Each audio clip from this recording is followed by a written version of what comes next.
Astronomy compels the soul to look upward and leads us from this world to another.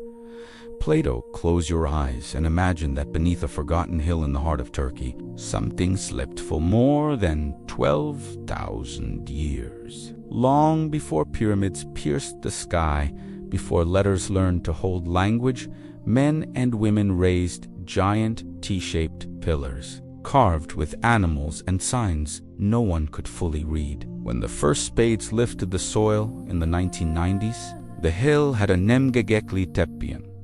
The world had a story. First farms, then villages, then temples. That story began to tremble. How did hunter-gatherers, without pottery, wheels, or cities, gather the hands and will to stones weighing 20 tons? What power calls bands of nomads to one place again and again, to carve, to align, to bury their work as if protecting a secret? Faith alone, ritual alone, or a message that was never meant only for them?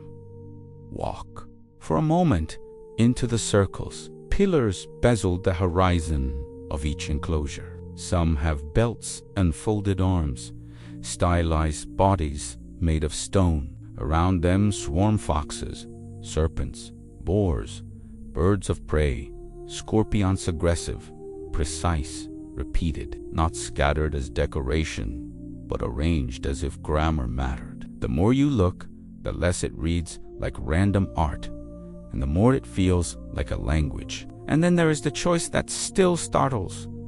The people who built these enclosures later buried them, not by accident, not by collapse, but by design filled with rubble and sealed beneath soil. Who finishes a monument and then hides it? Someone who understands cycles, someone who intends a message to cross an age. For decades, archaeology weighed possibilities: totemic animals, clan signs, shamanic visions, excarnation rites involving vultures. All may be true in part, yet, as field notes multiplied, a pattern kept whispering from the stones. The same animals recur in similar relative positions across different circles. The repetition tempted a bolder thought. What if the language of these animals was not only earthly? What if they were also star maps, a visual astronomy grafted onto stone? This is the reading that has drawn both excitement and controversy. On one pillar enclosure, this Pillar 43, sometimes called the Vulture Stone, a large bird with outstretched wings appears above a headless human.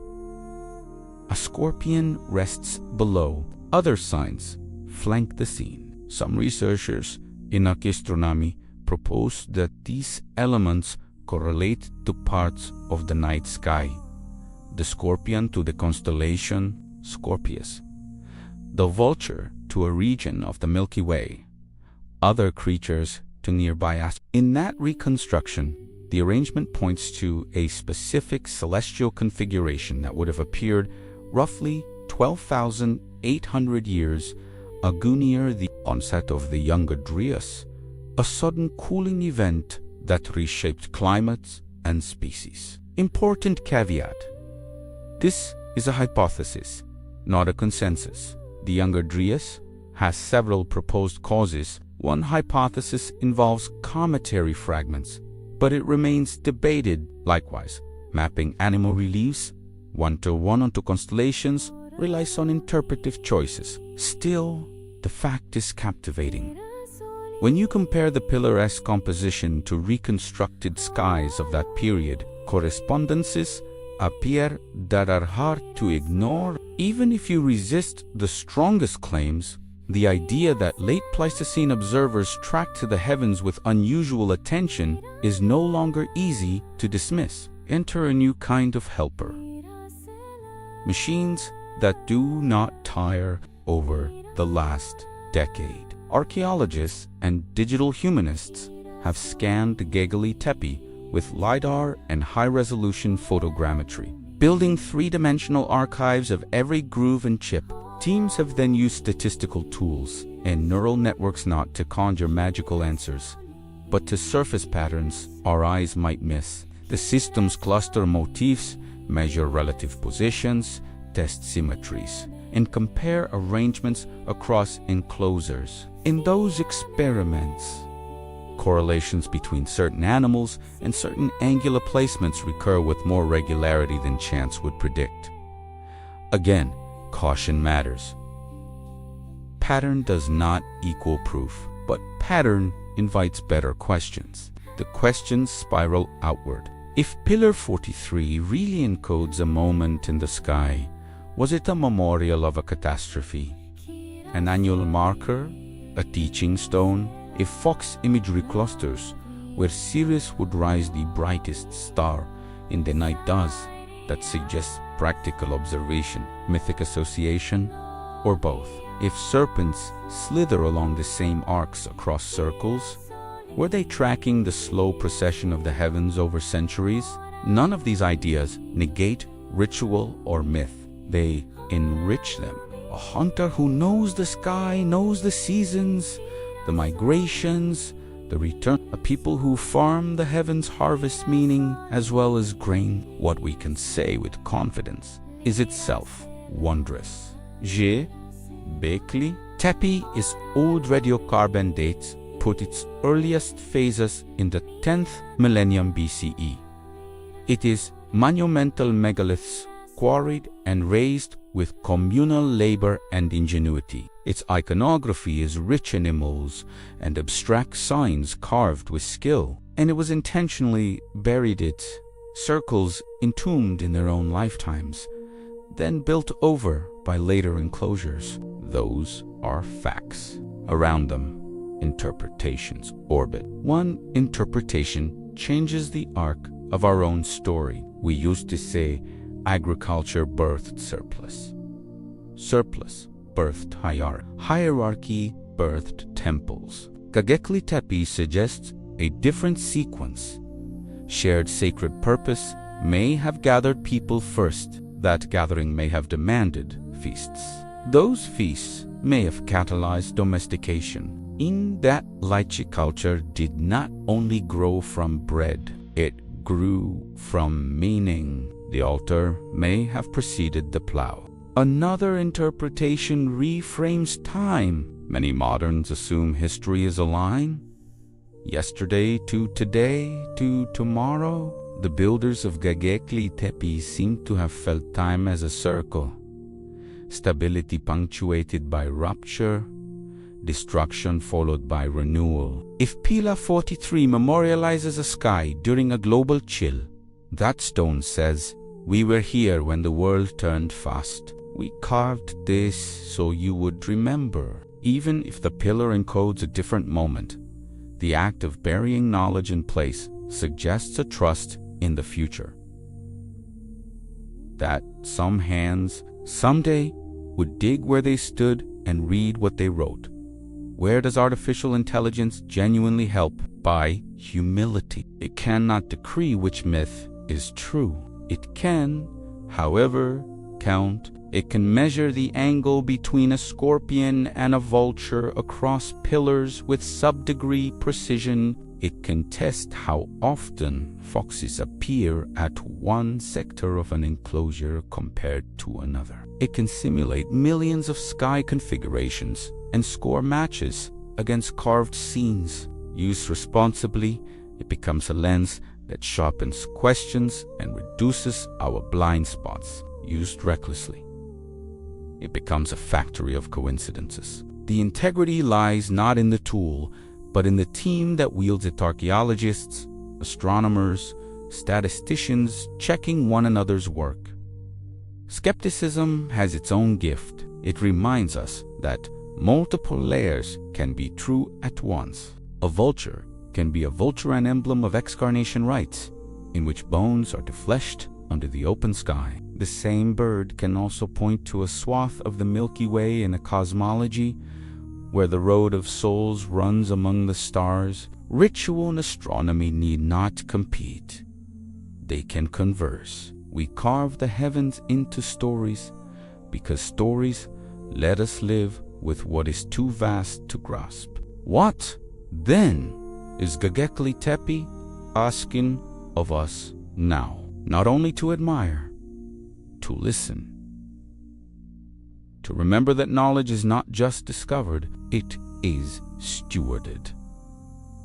Someone decided that these circles should sleep under earth rather than erode under sun. Someone wagered that memory could outlast mud and empire. Someone trusted us enough to send a message forward 12 millennia. The courtesy we owe them is care. Care looks practical. Preserve sites with patience rather than haste. Share data openly so competing ideas can be tested rather than shut. Teach children that deep time is not a fog but a mirror. Refuse the easy myth that our ancestors were simple because their tools were simple. You move 20 tons with design and community. You look at the sky long enough to notice patterns, and a calendar grows in your bones. Care also looks inward. The reason a hill of stone can move us is that it exposes our own amnesia. We live at a pace that flattens cycles, that trades seasons for screens. We mistake immediacy for importance. Göbekli Tepe slows the breath. It says, look long. It asks whether we are keeping any records that would still make sense.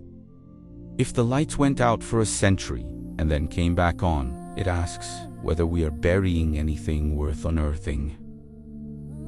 A final thread. In the course of making this film, we explored a mental practice described in ancient sources outside the modern biblical canon texts, often called apocryphal or extra-canonical. Contemporary researchers studying contemplative training, breath regulation, and focused imagery have observed measurable effects on attention networks and stress physiology. None of that proves a lost doctrine. It does suggest that practices refined over centuries can reshape how the brain allocates its resources. Because not every platform welcomes long-form context on such topics, we recorded a separate, in-depth explanation and posted it on our site. If that interests you, you can find the link in the description and the pinned comment. Approach it with the same stance we hold here: curious,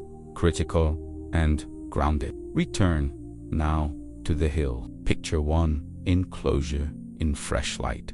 The sand brushed from reliefs, the air bright with dust. A fox arches along the flank of a pillar. A scorpion waits below, a bird that seems to lift something invisible. You do not need to decide today whether the scene is ritual, calendar, warning, or all at once. You only need to grant that people without keyboards or keystones could feel awe, could coordinate labor, could look up and ask what repeats. You only need to honor that they were not a sand, yet they were. There is a humility in admitting how little we know. There is also a strange, fierce hope. Because if a message crossed 12,000 years of weather and war to reach our eyes, then maybe the work we do with attention and integrity can cross a fraction of that distance in the other direction. Maybe we can be good ancestors. Maybe we can leave more than debris. So here is our invitation. When this video ends, step outside tonight if you can. Find a patch of sky. Watch without naming for a while. Then name on purpose. Notice a bright star near the horizon. A band of haze that is not haze at all, but the arm of a galaxy. Imagine a stone carver lifting a mallet under a sky like this and striking a curve that meant Fox to his people and Sirius to his apprentices, and both to the circle that gathered at dawn. Imagine deciding to cover the whole thing with earth so that you, thousands of years later, could feel what you are feeling now. If this story stirred something wonder, skepticism. A question you cannot shake. Write one line in the comments. Listen.